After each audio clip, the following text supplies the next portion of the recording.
And for more than this, we're being joined live by Derek Grossman from Santa Monica, California. He's a professor of political science and international relations at the University of Southern California. Thank you so much, Professor Grossman, for joining us on the broadcast.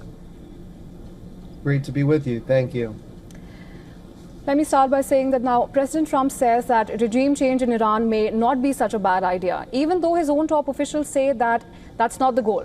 Now, tactically speaking, how do you see this conflict evolving in the immediate future? Yeah, so I think it's fair to say that President Trump today has moved the goalposts, right? Originally, the plan was to get rid of Iran's nuclear capabilities, but now he's leaving the door open very clearly for regime change. Let's not forget that just a few days ago, he said that he knew where the Supreme Leader was hiding and that he was safe for now. So that, I think, is something that is certainly on the table for the United States. In terms of the direction of the war, I guess my concern from the start was that Trump wanted this to be a one and done type of strike. But the problem with that is that the rest of the world, to include, of course, Iran and Israel, they get a say, they get a vote in how this plays out. And so to think that this is just one and done and there's no further action needed by the U.S., I think is probably, premature and likely naive, especially given what you were just talking about at the top of our program, that, Israel and Iran continue to trade strikes. Right, Professor Grossman. Having said that, we know that a lot hinges on Iranian response at this juncture. And as of now, Iran has threatened to attack the U.S. bases in the region in retaliation for the American strikes on Iran. It has also threatened to close the Strait of Hormuz, which is a point at a very strategic location.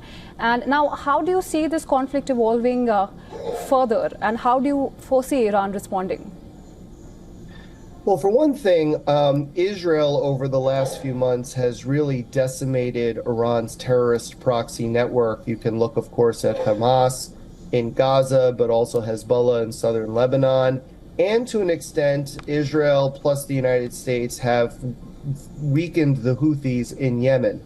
The thing that I'm most focused on beyond, Iran using its ballistic and cruise missiles to hit targets with U.S. troops stationed at them, whether in Iraq or Bahrain or places like that. The thing I'm looking at most closely is Iran's ability to use Shia militia groups to attack those bases. And for that type of threat, you're looking at limited ground force activity between the U.S. and these Shia militias. I believe that the U.S. would be overwhelmingly victorious, but could also take some casualties in the process. And so that is what I think Iran's best bet is in terms of a response beyond, of course, using ballistic and cruise missiles and drones.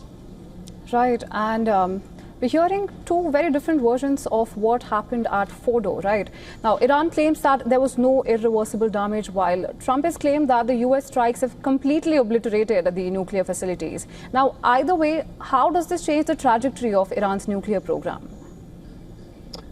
Yeah, well, there's still a lot that we don't know, right? Because, we're still within the first 48 hours of this operation having taken place. And typically, I can tell you from my time in the intelligence community for over a decade, typically a battle damage assessment, as it's known, a BDA, can take weeks, months, or maybe even longer, could even take a year or longer, although that's unlikely in this case. I think we're going to have a pretty good sense of the battle damage assessment within the coming days, out to maybe about a week. And a lot of this is going to be done through a combination of technical means and human means. And what I mean by that is, for technical means, you have things like signals intelligence or SIGINT, and for satellite overhead, we have geospatial intelligence or GEOINT. These are ways of monitoring what the Iranians are saying about what happened at these nuclear sites, whether they're using their phones or email or text messages, and also looking from above through satellites to see what has actually changed in terms of the contours of the facilities there. We're already kind of seeing some of that play out Some of it is out there on social media and elsewhere now. And then on the human side, we're going to have spies on the ground, either the U.S. leading spies or the Israeli Mossad leading spies, to then try to pick up some of the other pieces of the puzzle to see if anyone will tell us what they think happened there, whether wittingly or unwittingly. And so the combination of all of those different intelligence collection activities are going to give us, I think, and the Israelis, a pretty comprehensive picture of the state of those facilities that were targeted. Right, and meanwhile, we know that Iran's Foreign Minister Abbas Araghchi is now in Moscow seeking close consultation with President Putin. Now, and he's saying that Russia and Iran have common enemies and shared threats. Now, if that happens, the situation could become relatively more symmetrical, I'd like to say. And we know that that's the last thing that Trump wants right now. Now, how do you foresee this alliance coming to the fore? Well, I mean, so Russia has its own is preoccupied with its own invasion of Ukraine. I think that this development between Israel and Iran, and now the U.S., Israel and Iran, is really sort of unwelcome in many ways, because Putin would much rather keep the focus on what he's trying to accomplish in Ukraine, which is, of course, the complete invasion and conquering of the territory of Ukraine and eliminating its sovereignty, right? So this is really kind of like a sideshow, I think, for Putin, although you could make the argument that with the U.S. being distracted now, potentially in a protracted war between Israel and Iran, that we might actually take our eye off the ball in terms of supporting the Ukrainian resistance against Russia. I think we can chew gum and walk.